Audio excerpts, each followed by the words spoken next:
우리 한 번 더 기도하고 주님 말씀 듣습니다.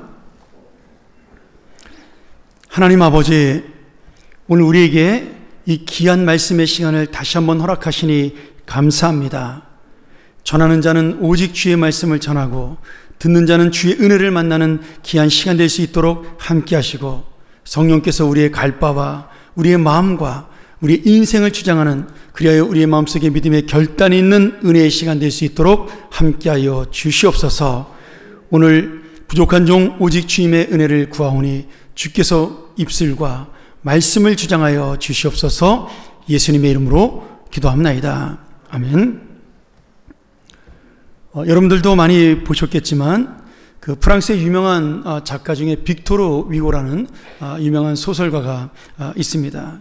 우리나라에는 이제 레미제라블, 장발장이라는 소설로 굉장히 유명한 작가인데요. 그 동시대 같은 작품을 비슷한 내용으로 썼던 93년이라는 소설이 하나가 있습니다.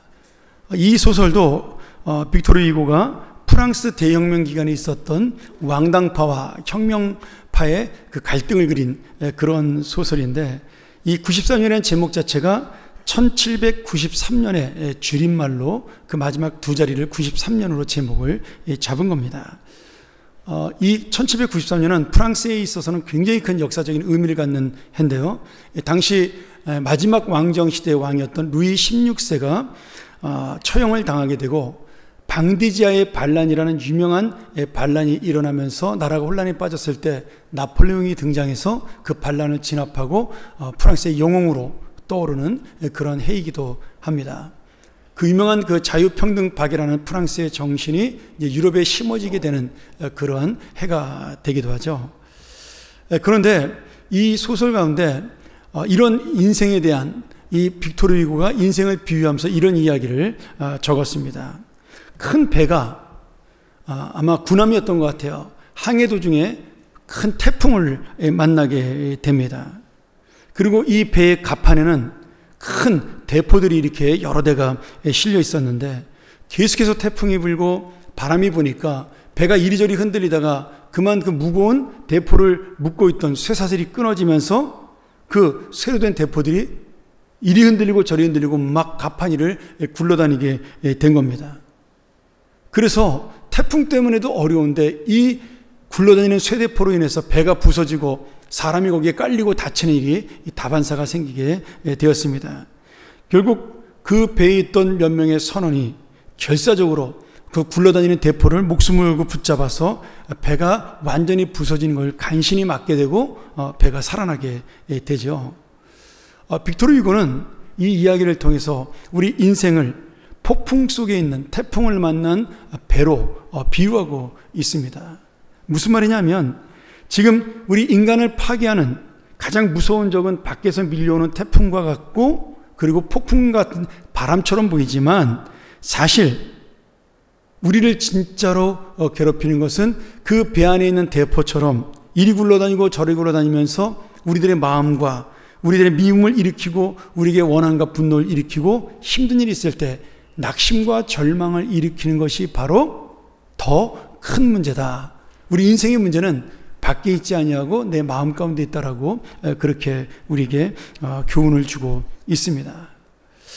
누구나 살면서 어려운 문제를 만날 때가 있는데요. 이 문제가 쉽게 해결이 되면 좋은데 대부분은 원하는 대로 잘 해결이 되지 않습니다. 몸에 병이 들거나 아픈 문제가 대표적인 것이고, 또 사업의 문제라든지 자녀의 문제라든지 그런 것들이 내 마음을 낙심하게 하고 힘들게 하고 어떤 때는 분노하게 만듭니다. 여러분, 실망과 낙심은 결국 왜 나에게만 세상은 이런가, 이렇게 분노의 감정으로 나를 바꾸게 되죠. 그런데 실제로는 우리의 문제, 다시 말하면 나에게 닥친 어려운 일이 나를 힘들게 하는 것보다 오히려 이 낙심하고 분노하는 감정이 우리를 무너뜨리고 우리를 스트레스 받게 함으로 더 큰 문제를 만나게 할 때가 있습니다. 예를 들어 우리가 사업 속에 실패해서 재산을 다 잃어버리면 그것 때문에 고민하다가 그 사람 육신에 병이 듭니다. 근데 돈은 다시 벌면 되는데 이 병은 고치기가 어려운 그런 문제가 되죠. 제가 죄송하지만 우리 가정의 이야기를 좀 하겠습니다. 저희 어머니가 제가 5살 때 아버지가 돌아가신 다음에 아버지의 사업을 물려받아서 여러 가지 사업을 하셨는데 전부 실패를 했습니다. 결국 저희 집이 그 동네에서 가장 잘 사는 집이었는데 정말 뭐 냉장고 열면 먹을 것이 가득 차 있고 동네 어른들이 저희 집에 와서 TV를 보던, 우리 집이 유일의 그 집안에 그 동네 텔레비가 한 대밖에 없던 집이었는데 그렇게 잘 살다가 저희 어머님이 사업이 망해서 2번, 3번 망하면서 점점 가세가 기울어서 결국 마지막 저 행당동의 단칸방으로 저희가 이사를 하게 됐어요. 화장실 옆에 구석진 방인데 뭐 저는 어렸으니까 그때 3학년인가 2학년밖에 되지 않아서 잘 몰랐는데 누나들은 그게 굉장히 힘들었던 것 같아요. 근데 저희 어머니가 결국 그 충격을 이기지 못하고 혈압으로 쓰러져서 반신불수 중풍에 걸리게 되었습니다. 뭐 저는 9살, 8살 만으로, 누나들은 중학생 뭐 이런 나이인데 그런 이제 무서운 일을 만났으니까 저희에게 문제는, 어머니는 돈이 문제였지만 또 예수를 안 믿으셨으니까 그 돈이 인생의 전부고 남편도 없으니까 이걸 의지하고 살겠다 그랬는데 그걸 다 잃어버렸으니까 큰 충격을 받고 그렇게 되었는데 저희에게 문제는요, 쓰러진 어머니였어요. 우리 어린 자식들에게는 그까지 돈보다 지금 반신불수가 되는 어머니가 너무나 저희의 마음을 힘들게 하고 저희에게 절망을 주었습니다. 제가 어린 시절이었지만 그 1년간, 어머니가 쓰러졌던 그 1년간은 저희 가정에 가장 절망적이고 불행했던 그런 시절이었습니다. 너무나 기적적으로 저희 어머니가 그 아픈 가운데 예수를 만나게 됩니다. 아버님이 돌아가시면서 나 죽걸랑 당신은 예수 잘 안 믿었지만 꼭 힘든 일 있으면 교회 가라고 했던 유언이 생각나서 어머님이 새벽기도 종소리를 듣고 교회 가서 거기서 하나님 만나 깨지게 돼요. 그리고 저희 집은 여전히 돈이 없고 여전히 가난했고 여전히 어머니의 몸은 아팠지만 저희 집은 천국으로 변하게 되었습니다. 그때는 제가 잘 몰랐어요. 그런데 제가 나중에 철이 들고 나이가 된 다음에 깨달았습니다. 우리 어머니의 문제는 물질의 문제가 아니라, 건강의 문제가 아니라 예수를 만나지 못했고 예수의 평안을 누리지 못했던 것이 우리 어머니의 진짜 문제였구나. 그 문제가 해결이 되니까 저희 집안이 돈이 하나도 없었어요. 제가 그때 중학교 등록금, 입학금이 없어가지고 저희 사과스방 살던 보증금을 빼가지고 저희가 그걸로 제 입학금을 내고 의정부로 보증금이 없는 사과스방으로 이사간 기억도 납니다. 그런데 저희 집은 너무나 행복했어요. 나중에 저희 어머님이 이제 권사님이 되신 다음에 예수를 잘 믿고, 그런, 저희 이제 한번 명절날이었던 어떤 날에 가족들이 모여서 이야기하는데 그런 이야기를 하시더라고요. 야, 내가 부자로 살다가 예수 안 믿고 지옥 갔으면 큰일 날 뻔했는데 하나님이 재산은 다 잃어버리겠지만 그래도 예수 믿고 내가 이렇게 구원받았으니 얼마나 좋냐. 근데 우리 옆에 큰 누나인지 둘째 누나인지 퉁명스럽게, 엄마는 이왕이면 예수 잘 믿고 돈도 잘 벌면 좋지, 응? 그렇게 퉁박을 줬던 기억이 나요. 근데 저는 모르겠습니다. 어려서 철이 없어 그랬는지 모르지만 돈 같은 거 필요 없이 우리 어머니가 예수 믿고 건강해지고 그때부터 어머님이 정말 저에게 관심을 가지고 사랑을 줬던 그것이 저에겐 너무나 행복했어요. 제가 이 말씀을 준비하면서 예전에 우리 집이 생각이 났습니다. 하나님께서 정말 행복한 가정을 만들어주는 것은 믿음에 달려 있구나. 우린 누구나 힘들고 어려운 일을 만나면 육신의 문제를 만날 수 있고 또 영적으로 낙심하는 문제를 만날 수가 있습니다. 그리고 결국은 분노에 빠집니다. 왜 세상은 나를 못 알아주냐? 왜 세상은 나를 이렇게 힘들게 만드냐? 그런 분노에 빠질 수가 있는 거죠.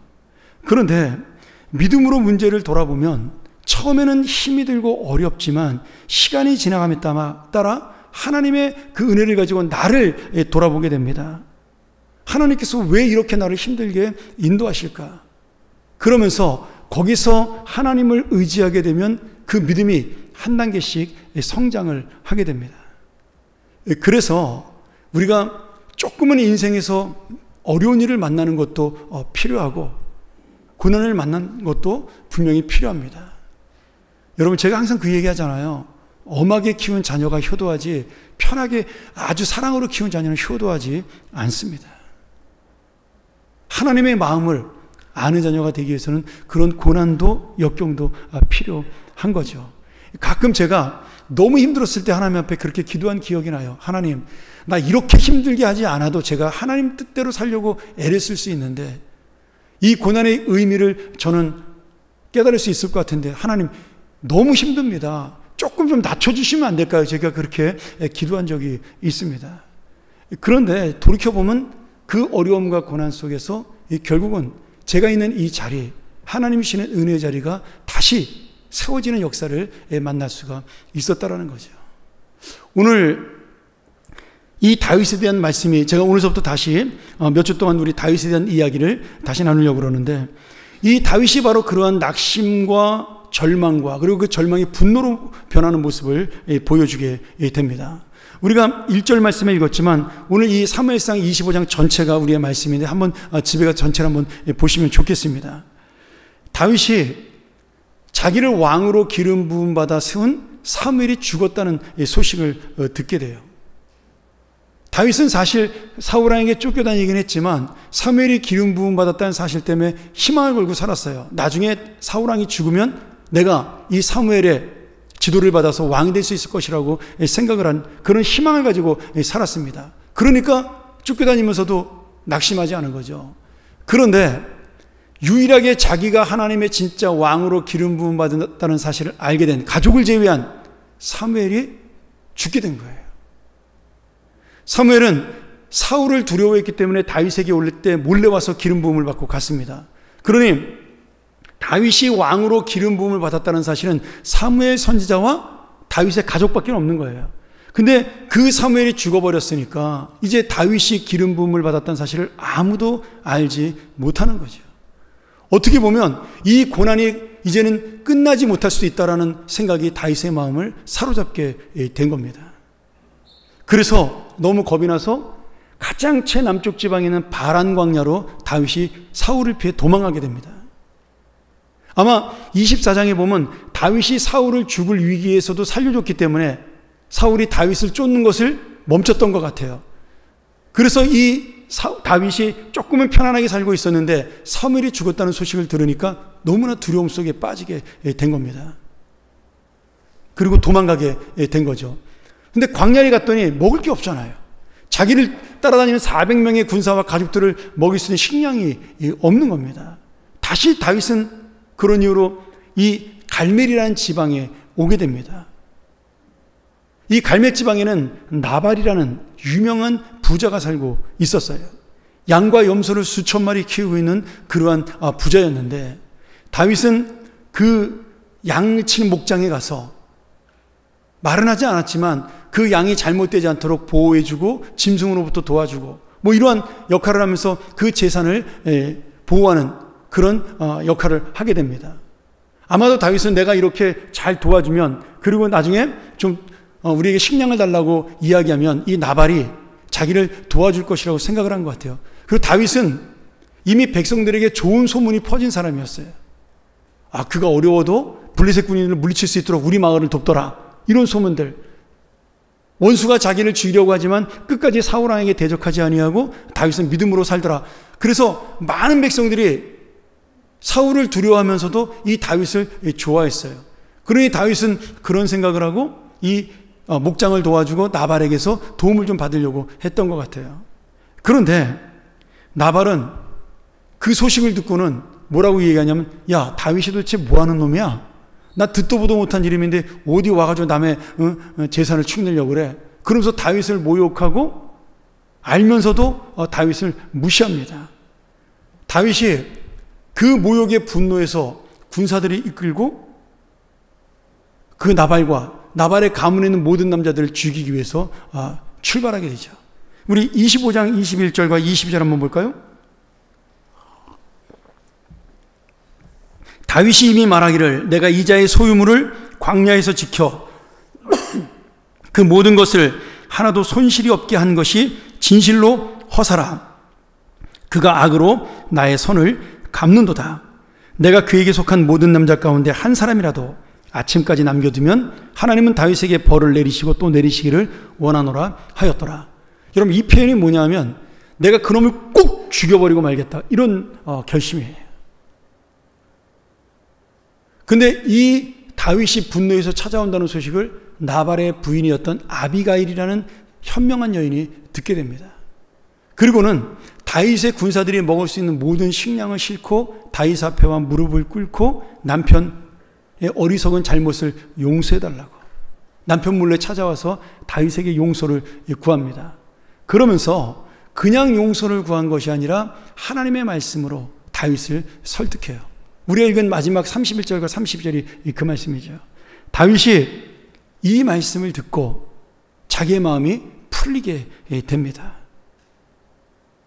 그리고 얼마 지나지 않아서 자기의 아내인 아비가일이 다윗을 찾아가 용서를 구했고 다윗이 자기를 죽이려 했다는 소식을 들은 이 나발은 그만 두려움에 충격에 쌓여가지고 이번엔 자신의 그 마음이 아프게 됩니다. 그래서 육신의 병을 얻게 되고 결국 하나님의 진노를 받아서 얼마 지나지 않아 세상을 떠나게 됩니다. 그 후에 이 아비가일은 다윗의 아내가 되죠. 아마도 다윗은 자기가 지금 왕처럼 권력을 가진 자인데 남의 아내였던 여자를 자기 아내로 삼는 것은 이해가지 못하는 일이지만 아마 다윗은 그렇게 생각을 했던 것 같아요. 이 아비가일의 이야기를 듣고 내가 힘들고 어려울 때 나를 하나님의 말씀으로 위로하고 나를 하나님의 바른 길로 인도할 수 있는 좋은 사람이라고 생각을 했기 때문에 그가 재혼상 되든 아니든 간에 그를 자기 아내로 삼은 것으로 우리가 생각해 볼 수가 있겠습니다. 오늘 우리는 이 말씀을 통해서 또 다윗을 통해서 문제보다 하나님의 마음을 놓쳐버린 우리 감정이 무엇인지, 나를 낙심케 하고 또는 나를 분노케 하는 우리의 감정이 진짜 문제라는 사실을 깨닫고 오늘 다시 한번 믿음으로 하나님의 뜻을 이루며 사는 것이 무엇인지, 그리고 하나님의 마음으로 내가 감정을 이기고 살아가는 것이 무엇인지를 한번 함께 나누는 귀한 은혜의 시간 되기를 간절히 소원합니다. 첫 번째는 누구나 어려운 때에 흔들릴 수가 있습니다. 연세 드신 분들은 말할 것도 없지만 젊은 사람들은 더더욱 요동이 심하죠. 다윗이 도망자로 비참하게 살아가는 이유가, 지금 희망을 잃지 않고 살아갔던 이유가 사무엘의 기름 부음 받은 약속 때문이었어요. 그런데 이 사무엘의 죽음으로 다윗은 이제 절망에 빠질 수밖에 없게 된 겁니다. 사무엘의 죽음은 남들에게 말은 못하지만 다윗에게 의지할 수 있었던 영적인 리더를 잃어버린 상태가 되었고 또 자신의 마음속에는 미래의 소망이 없는 그러한 절망의 상태로 빠지게 만들었습니다. 그러나 다윗은 지혜로운 여인이었던 아비가일의 이야기를 듣고 하나님의 뜻이 있다라는 사실을 깨닫게 돼요. 오늘 그러면서 내가 다시 한번 내 마음을 추스려 하나님 앞에 서겠다라는 각오를 하게 됩니다. 여러분, 다윗만 그런 것이 아니라 우리도 가지고 있는 모든 것을 잃어버릴 때가 있습니다. 그것이 건강이든 물질이든 아니면 가족이든. 그래서 거기에 매몰되고 빠져서 정말 우리의 마음이 아무 생각도 나지 않을 때가 있어요. 어제 우리 광화문에서 제가 우리 당에 수련회하고 오는 도중에 보니까 이태원 참사 때문에 사망한 사람들 가족들이 이제 거기서 집회하는 모습을 제가 들었는데, 여러분 순식간에 거기 있는 모든 어른들이 다 자녀를 잃어버린 거잖아요. 159명인가요? 그러니 자녀를 잃은 부모는요, 이건 정말 말로 할 수 없는 고통과 아픔을 가지고 있는 겁니다. 그것도 가장 젊은 아름다운 날을 보낼 수 있는 그 자녀들을 잃어버렸다는 것은 그 부모에게는 오히려 자기가 죽는 것이 훨씬 더 나을 수 있을 정도로 아픔을 준 거예요.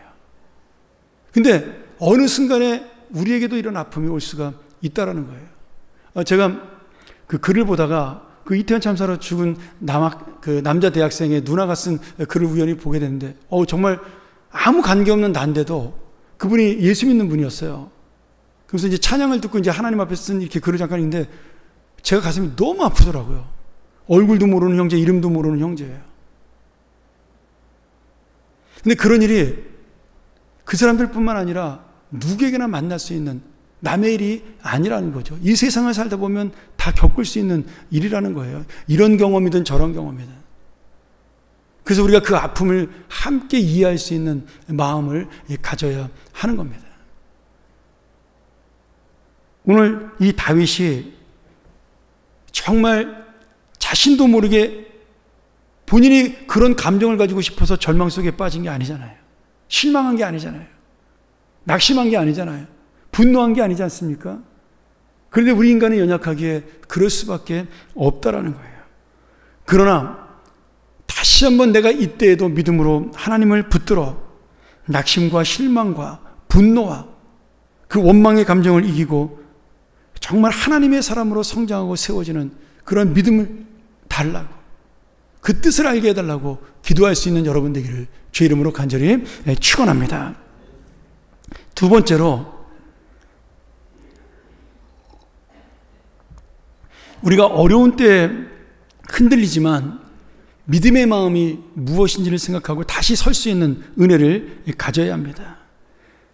다윗이 아비가일의 이야기를 쭉 들은 다음에 그 마음이 진정이 되면서 하나님의 뜻이 무엇인지를 생각하게 되었어요.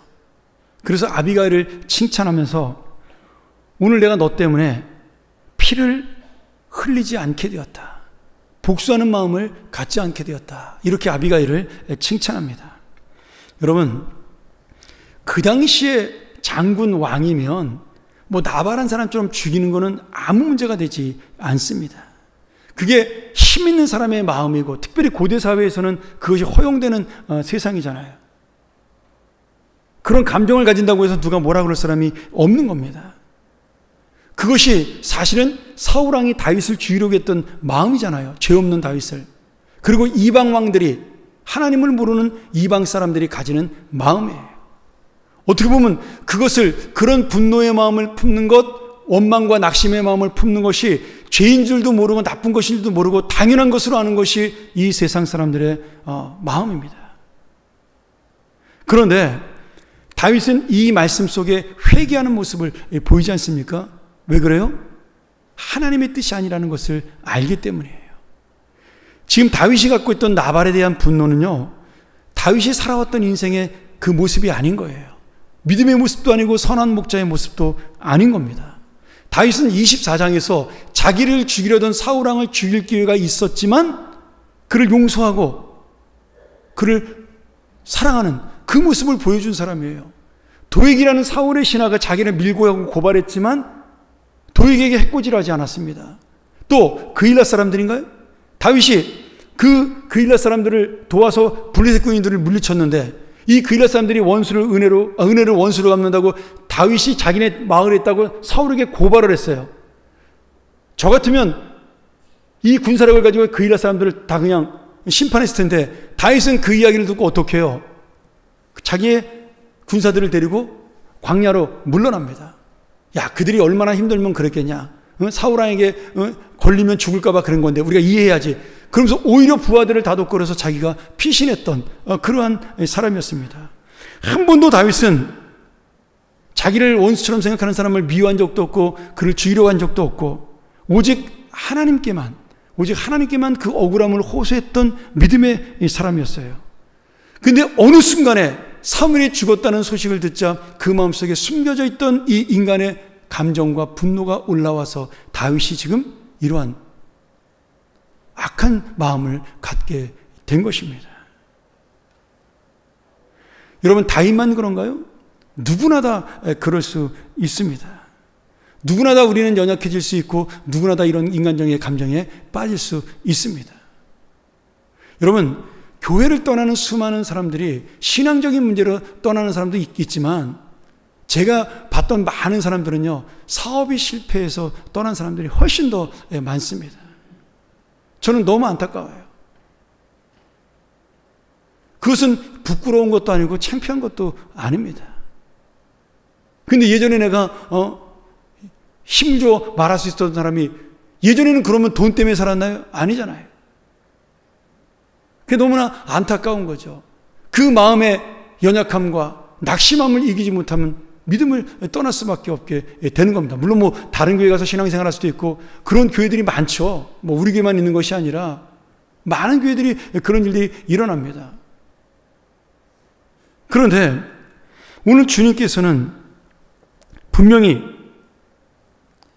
아비가일처럼 하나님께서 당신을 사울왕 대신 왕으로 세우실 것을 저는 믿습니다. 아비가일이 그 고백을 해요. 다윗이 그 말을 듣고 어떻게 깨달아요?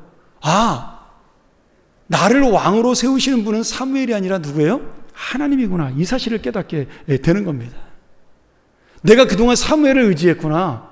하나님을 의지했다고 나는 그렇게 생각을 했는데 내 믿음이 이거밖에 되지 못했구나. 아비가일의 말을 듣는 순간에 다윗의 가슴이 정말 충격으로 다가온 겁니다. 내가 이 정도밖에 못 되는 사람이구나.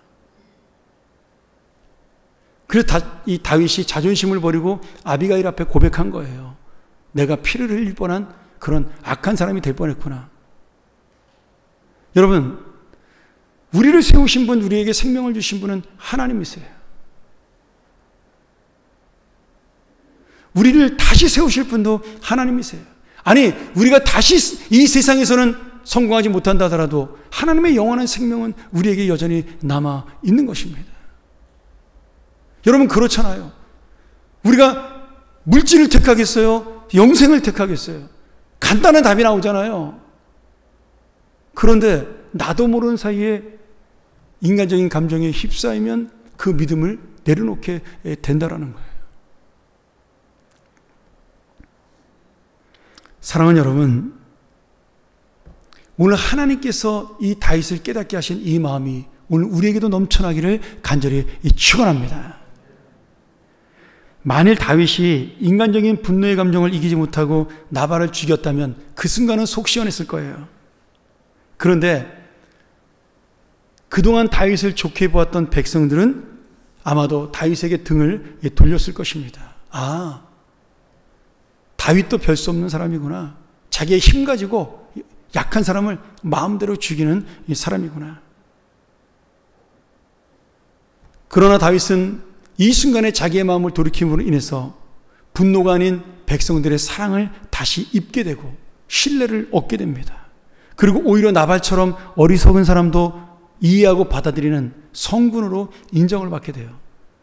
다윗이요, 인생에서 왕으로 3번 기름 부음을 받습니다. 성경을 잘 읽어보셔요. 사무엘상부터 어떻게 받냐면 어린 시절에 사무엘에게 기름 부음을 받아요. 지금 다윗이 이게 첫 번째까지 기름 부음을 받은 겁니다. 오늘 읽은 것도 아직까지는 첫 번째까지밖에 못 받은 거예요. 그런데 나중에 사울왕이 죽은 다음에 다윗을 따르는 유다 지파 사람들 중심으로 다시 다윗이 기름 부음을 받습니다. 그리고 나중에 통일왕국을 이룬 다음에 사울왕을 쫓았던 그 백성들이 다윗에게 와서 우리의 왕이 되어달라고 부탁을 하고 다시 기름 부음을 합니다. 여러분, 아무도 다윗이 기름 부음 받았다는 사실을 알지 못했지만 다윗은 하나님의 은혜로 왕이 되었어요. 할렐루야. 여러분, 이게 은혜예요. 내가 눈에 보이는 사람 때문에 성공하는 것이 아닙니다. 내가 눈에 보이는 물질 때문에 하나님의 약속이 이루어지는 것이 아니에요. 하나님이 우리를 사랑하시고 하나님이 우리를 붙드시고 하나님이 나와 함께 하시기 때문에 내가 너를 지켜주겠다라고, 내가 너의 인생 속에 함께 하겠다라고 약속하신 그 은혜 때문에 우리는 다시 일어설 수가 있는 겁니다. 오늘 여러분, 우리 인생 별다른 게 없어요. 많이 배운 거, 나이를 먹고 내가 괜찮게 사는 거 다 소용없습니다. 기분 나쁘면 화나고요. 내 안에 분노의 감정이 일어나고 어려운 일을 만나면 낙심하고 실망하기 마련입니다. 그런 때 분노의 감정이 아닌 믿음으로 다시 한번 하나님의 뜻을 내가 찾으면서 한 걸음 내 감정을 뒤로 물러서서 하나님을 찾을 때 여러분, 반드시 우리를 도우시는 주님의 역사가 일어날 줄 믿습니다. 여러분, 그래서 기도하셔야 돼요. 그래서 기도의 자리에 나오셔야 하는 겁니다. 말씀을 정리하죠. 1800년도에 영국의 부흥운동을 주도했던 헨리 무어 목사님이 계십니다. 이 목사님이 16살 때까지 건달 생활을 하고 도박에 빠져 있다가 19살에 리차드 이보라는 목사님의 설교를 듣고 회심해서 목사가 되기로 해요. 근데 너무나 열심히 복음을 전하다가 건강을 해쳐서 그만 40살에 세상을 떠나게 됩니다. 이분이 얼마나 유명하냐면 여러분은 우리는 그렇게까지 생각을 못하지만 무디 목사님 아시죠? 무디 목사님은 빌리그레함을 뛰어넘는 아마 지금까지 전도자 중에 가장 위대한 사람을 꼽으라 그러면 보통 다 무디를 꼽습니다. 근데 이 무디가 무하우 목사님의 제자예요. 무하우 목사님 때문에 예수를 믿게 된 겁니다. 그래서 책 한번 소개해 드릴까요? 저게 좀 절판됐을 것 같은데 제가 대학 때 읽었던 책이라서. 이분의 책 제목이 뭐냐면 수백만 명을 감동시킨 사람을 감동시킨 사람. 이 제목이 그렇습니다. 무하우 목사님도 유명하지만 그 제자인 무디가 워낙 유명했기 때문에 그렇게 제목을 잡았는데, 이 무하우 목사님 중에 그 사역할 때 이런 재밌는 일이 있었어요. 그 딸 중에 민이라는 소아마비에 걸린 딸이 있었습니다. 근데 그냥 그 걸어다닐 수 있는 소아마비가 아니라 양발을 다 못 쓰는 휠체어에서 살아가는 그런 딸이었어요. 근데 이 목사님이 하루는 너무 힘든 일이 많은 거예요. 뭐 교회 일도 그렇고 집회도 그렇고 그래서 막 낙심 가운데 고민 가운데 복잡해서 있는데, 그리고는 자기 사무실에 있던 소포 꾸러미를 들고 집으로 오게 된 겁니다. 요만큼 정도 되는 소포를 들고 이제 집에 이렇게 끼고 들어왔는데, 집에 오니까 그 딸이 휠체어를 타고 맞으러 나온 거예요. 아빠 어서 오세요. 근데 이제 아빠 얼굴이 힘들어 보이니까, 아빠 제가 그 소포를 아빠 서재에 있는 2층으로 올려다 드릴게요. 그러니 목사님이 신기하잖아요. 야, 너 지금 네가 걸어갈 수 없는데 어떻게 이 소포를 네가 올릴 수 있겠어? 괜찮아. 그렇게 이야기를 한 거죠. 그랬더니 이 미니가 굉장히 중요한 이야기를 합니다. 아빠, 제가 아빠의 소포를 들어주고 아빠는 나를 안고 2층으로 올라가시면 되잖아요. 이렇게 대답한 거예요. 근데 그 말을 듣는 순간에 이 무하우 목사님 속에 번개불처럼 하나님의 은혜가 임한 겁니다. 이야, 이 소포가 바로 내 짐덩어리였구나. 내 고민이었구나. 나는 나를 안고 계시는 하나님에게 나를 맡기지 못했구나. 그 순간에 하늘의 은혜를 깨닫게 된 겁니다. 오늘 여러분, 내가 왜 실망하고 좌절할까요? 이 세상에 짐이 없는 사람이 어디 있겠어요? 외롭고 고독하지 않은 사람이 어디 있겠습니까? 여러분, 저도 외롭고 고독해요. 우리 아이들 다 미국에 있으니까 갑자기 생각날 때가 있습니다. 이번에 한 달 동안 왔다 가니까 더 보고 싶더라고요. 이게 참 사람이 희한하죠? 걔네들은 저한테 별 관심도 없는데. 부모는 그런 것 같아요. 어느 누구나 이 세상에 그 마음을 가지고 살아가지 않는 사람이 없는 겁니다. 그런데 주님께서 그 짐과 고통을 우리와 함께 안고 가시겠다라고 말씀하시는 거예요. 우리 안에 계신 성령님이 그 짐을 내가 담당하마, 그 고통을 내가 들어주마, 너는 그냥 내 안에 있으면 돼, 나를 붙들면 돼. 주님이 그렇게 우리에게 말씀해주고 계신 겁니다.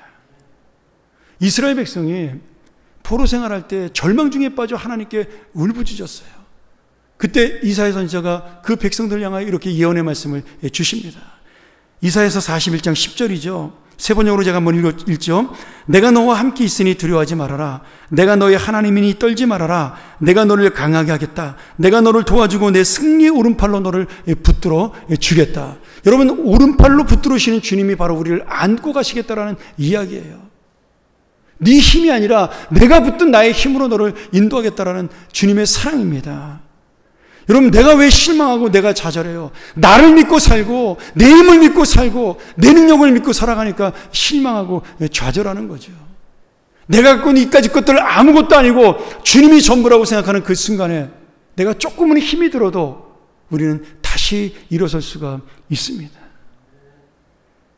사랑하는 여러분, 예수님이 정말 땀방울이 핏방울이 되도록 당신이 그 마시고 싶지 않은 십자가의 잔을 어떻게든지 벗기 위해서 기도하셨어요. 인간의 감정을 가지고 내가 이 고통을 벗어날 길이 없겠습니다라고 하나님께 기도했어요. 그러나 하나님의 뜻을 알았을 때 자기를 배신했던 제자도 그를 감정을 넘어뜨리지 못했고, 자기를 떠나 도망했던 제자들도, 자기를 미워했던 사람들도 예수님의 마음을 무너뜨리지 못하고, 예수님은 그 기도의 응답으로 십자가를 지는 놀라운 역사를 이루셨고, 그 역사는 예수님 한 분의 은혜로 끝나지 아니하고 우리 모두를 살리고 인류를 살리시는 구원의 역사가 된 것입니다. 이게 은혜죠. 다윗 한 사람이 이 희망을 찾고 주님을 붙들었을 때 다윗 한 사람만 기뻤을까요? 아니에요. 다윗을 바라봤던 가족들, 그 낙심하는 모습을 바라보고 함께 힘들었던 모든 부하들, 그 모든 동행자들이 다윗 때문에 새로운 힘을 얻고 새로운 능력을 얻었을 것입니다. 여러분, 우리 한 사람이 살아나면요, 나 한 사람 살아나는 것은 끝나지 않아요. 여러분의 가정이 살고, 여러분의 이웃이 살고, 우리 교회가 살고, 이 나라와 이 민족이 살아나는 역사를 우리가 만날 수가 있는 겁니다. 오늘 다시 한번 우리가 예수 그리스도가 십자가 지셨던 그 마음을 붙들고 두려움과 분노를 넘어 믿음으로 하나님의 인도하심을 힘입어 새롭게 열리는 우리의 인생과 삶이 되기를 주의 이름으로 간절히 축원합니다. 우리 시간 함께 기도하기 원하는데요.